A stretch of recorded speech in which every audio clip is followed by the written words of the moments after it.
यवतमाळ जिल्ह्यात रेती तस्करांची दहशत वाढतच असून आज महागाव तालुक्यातील वाकुडीवाडी मोरद जवळ रेती तस्करांनी थेट पोलीस अधिकाऱ्यावर प्राणघातक हल्ला केल्याची धक्कादायक घटना घडली।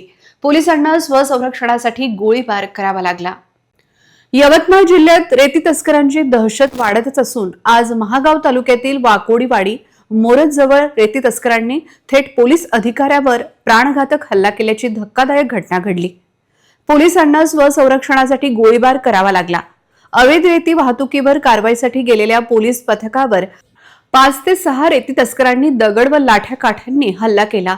या हाणामारीत महागाव येथील सहाय्यक पोलीस निरीक्षक सुनील अंभोरे हे जखमी झाले। परिस्थिती हाताबाहेर जात असल्याचे लक्षात येताच अंभोरे यांनी स्वतःचा बचाव करण्यासाठी हवेत गोळीबार केला। सहाय्यक पोलीस निरीक्षक अंभोरे यांनी एकूण 2 राऊंड फायरिंग झाल्याची माहिती असून यामध्ये गुलाब खाजा शेख हा एक आरोपी जखमी झाला आहे। त्याच्यावर रुग्णालयात उपचार सुरू आहेत। घटनेनंतर परिसरात तणावाचे वातावरण निर्माण झाले असून SRPF दंगल नियंत्रण पथक तैनात करण्यात आले आहे। 3 आरोपींना ताब्यात घेण्यात आले असून उर्वरित आरोपींचा शोध सुरू आहे।